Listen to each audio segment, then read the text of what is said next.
This is Optimal Startup Daily, episode 121, How to Make Money on Pinterest with an Online Store, with Real Numbers to Back It Up, by Steve Chou of mywifequitherjob.com. And I'm Dan, your host and narrator, and this is where I read to you from some of the best blogs covering entrepreneurship, freelancing, and more. Today I've got a post from Steve Chou, but first I want to give a big thanks to Email Octopus, founded in 2014. They give you the tools you need for email marketing, including customizable sign-up forms, autoresponders, and list segmentation, with great customer support whenever you need it from real humans. Right now, Email Octopus is offering Optimal Startup Daily listeners 50% off of their first month. Visit emailoctopus.com/OSD or quote code OSD50 at sign-up.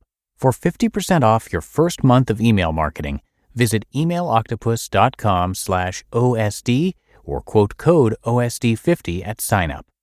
For now, let's get right to our post as we start optimizing your life. How to Make Money on Pinterest with an Online Store with Real Numbers to Back It Up, by Steve Chou of mywifequitherjob.com. Unless you've been living under a rock this past year, you're probably aware that Pinterest is a very hot topic among bloggers and small business owners.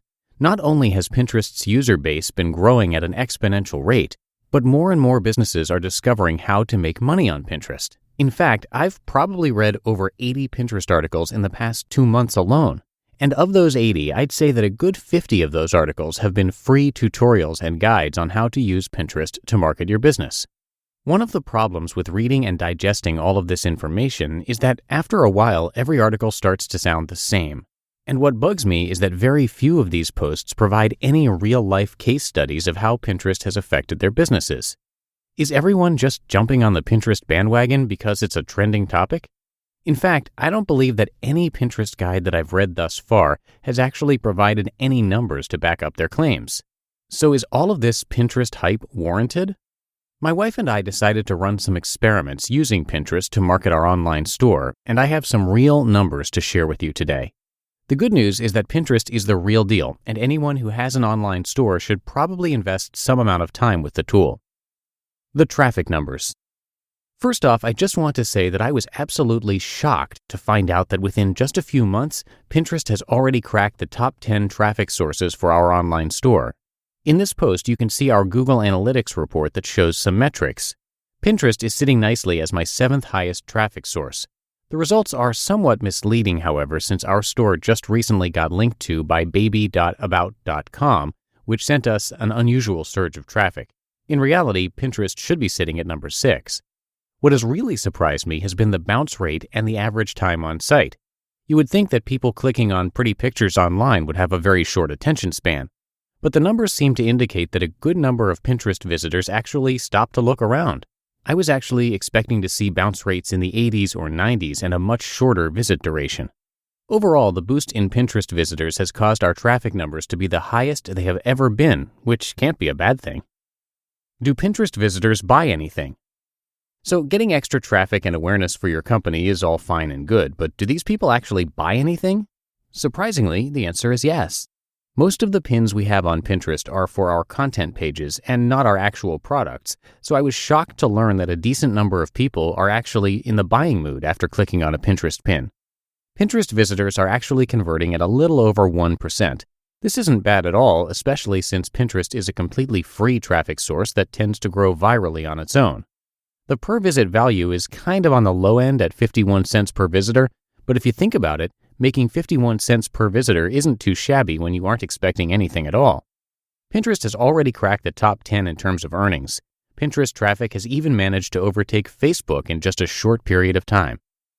Some observations. After playing around with Pinterest for the past several months, my wife and I have discovered that the better looking or more informative your pictures are, the more likely that people will repin your stuff. Duh. So here are a few things that we've done to help encourage repins. First off, we've added Pin It buttons to all of our products and all of our content pages. This is important because not everyone will have the toolbar installed. You want to make it as easy as possible for people to share your pictures. Second, we started pinning more intricate versions of our existing photos. Here's an example of exactly what we mean by intricate.